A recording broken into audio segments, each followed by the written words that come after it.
Hi, welcome all my Cauda Equina syndrome warriors, family, friends, loved ones, and anyone in between. If you have found my page, it's because you or someone you love is suffering from Cauda Equina syndrome, and you're just trying to wrap your mind around it, and we completely understand. Well, if you don't already know, my name is Jennifer, and on this page we talk about nothing but Cauda Equina syndrome, and how it doesn't just affect us, but everyone around us. So, all are welcomed here. Let me start out by saying thank you so much to all my new subscribers. I am up to 119. That is completely awesome. I am very sorry for taking a little bit of a break. I had a little bit of a health issues the last 6 months and had to get my physical and mental self back. But long story short, I'm back and I'm better than ever. So that's all that matters for that. But today's subject, we are going to talk about bladder infections. Dun, dun, dun, dun. The awful thing that we all deal with multiple times out through this situation. And they're one of the worst things because most of the time we don't know we have them until it's too late. They make us physically sick if they go too far. And I just kind of wanted to touch base with them and talk about it. And I am not a doctor by any means, so everything I am talking about is pretty much from me just being, going on 9 years post-op. I do have bladder incontinence. I do use catheter sometimes, and I do get many bladder infections. So I do understand a lot about this subject. So anyway, I am going to put up, it should be right about here, and it's going to say the different colors, and it's going to have a chart for you guys. And it's going to talk about the clear, cloudy, yellow, orange, and I'm going to touch base just a little bit on that. If you have a cloudy urine, it's a bladder infection, and you might want to get a hold of your doctor. If it is clear, then hold back on the water, guys. Your urine should never be clear like water. If your urine is a Mountain Dew yellow, you might want to call a doctor because you have an infection. And there's all kinds of infections. Just because you have an infection does not mean that it's one certain infection. You have bladder infections, you have kidney infections. And if those get bad enough, they can go up and back into other things and cause other problems. I've had my body completely shut down from a bladder infection, and I have been hospitalized for that. So that can happen if you let it go too far. But getting off subject here.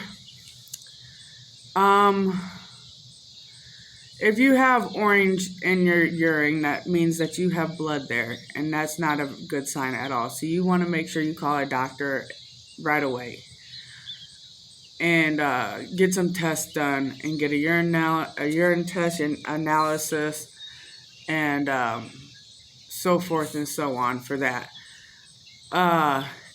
If your urine is brown, that means that it's old blood and you really need to contact your doctor right away. In our situation, it's automatic, contact your doctor. But if for some reason it's a weekend and you can't get a hold of your doctor, here are some things I have found to help. Like I said, I am not a doctor, but I was a CNA for many years. And I've had this condition, so I have tried everything underneath the sun possible to help, especially when it's burning and hurting and you feel like you could tear your insides out because it feels like there's razor blades every time you pee.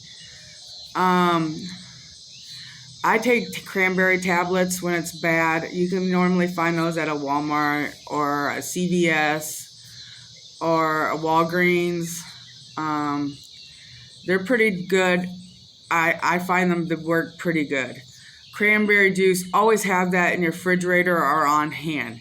always make sure you're drinking water. I know there's a lot of pop drinkers out there. I'm guilty myself, okay? But it's summertime, guys. And when it's summertime, we're going to sweat a lot. And I don't know about you guys, but I know since I messed up my back and I've had Cauda Equina syndrome, I sweat extremely a lot. And I don't understand why, but I do. It looks like I got out of a shower just standing in line. And there's really no sense in that. So, make sure you're drinking plenty of water, because water is going to help. Cranberry juice, I have found that to work, of course. It works. When you do get one and you can't get to a doctor, I found that taking a bath helps the pain. Soaking in a bath water, do not put it too hot, lukewarm, no bubble bath, because that can irritate the whole situation. Sometimes even hot compresses down there can help a little bit, ease the pain. Of course, ibuprofen, the normal stuff they're going to prescribe you, even though it doesn't really touch the pain. But yes, get to a doctor as soon as possible when you do feel these pains. Like if you're going to go to the bathroom and you smell an odor of, there's a different odor than what you would normally smell, even if you're wearing Depends or a pad or you're catheterizing. If you smell that there's a different smell there, that there normally is not a smell there, then there's going to be some kind of bacteria that is going to go up into you and is going to cause an infection. So that is one of the signs. Second is burning when you pee. And if you can't feel the burning when you pee, because I can only feel half of my bladder. So I can only feel my bladder when it's almost completely full.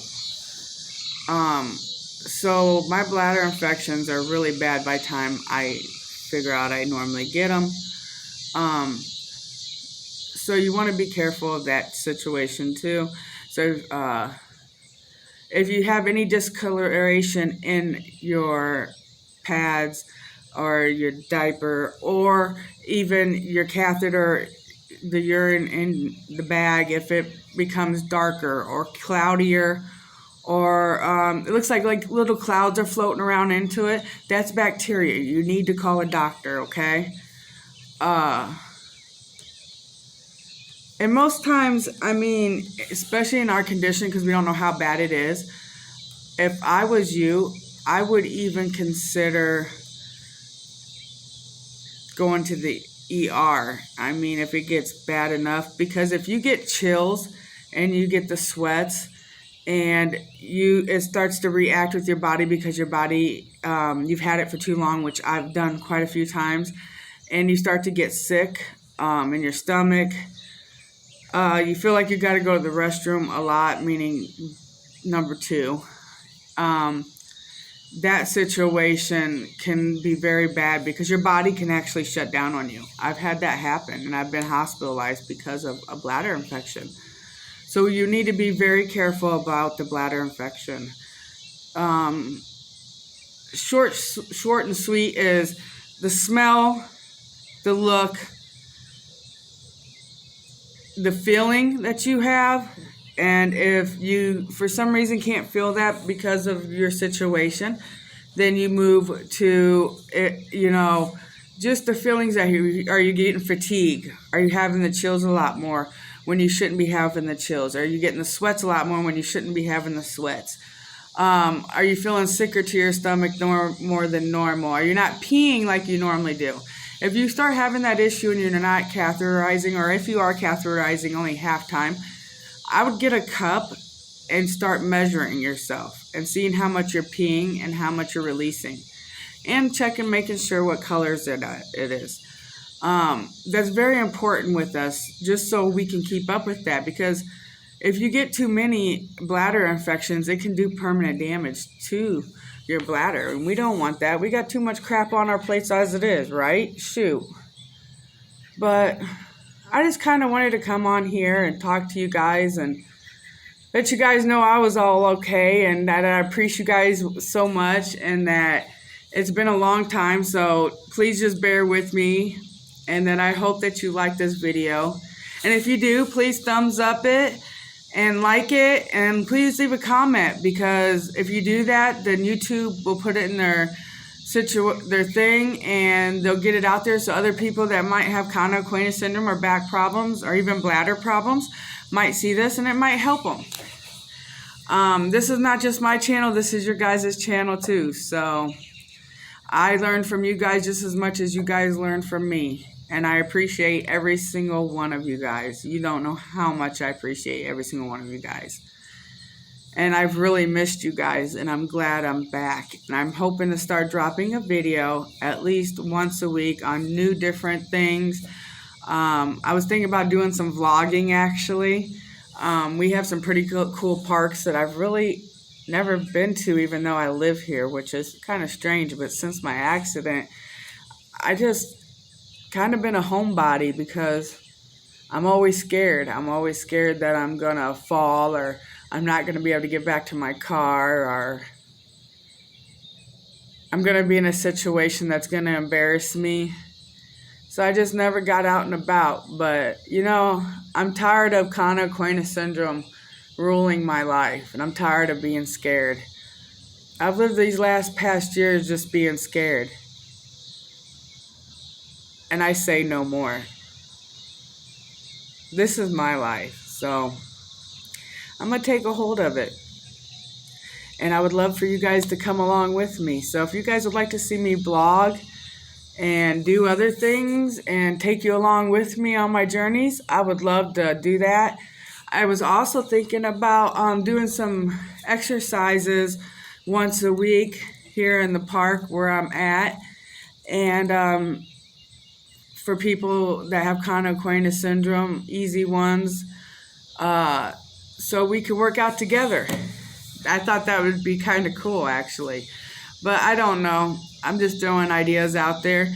Let me know what you guys think and what you guys would love to see. And I hope to hear from you guys. And like I said, if you would, like, subscribe if this is something that you would like to see more often.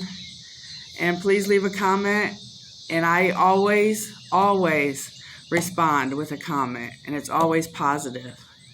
Until next time, warriors, I love you guys. Stay strong.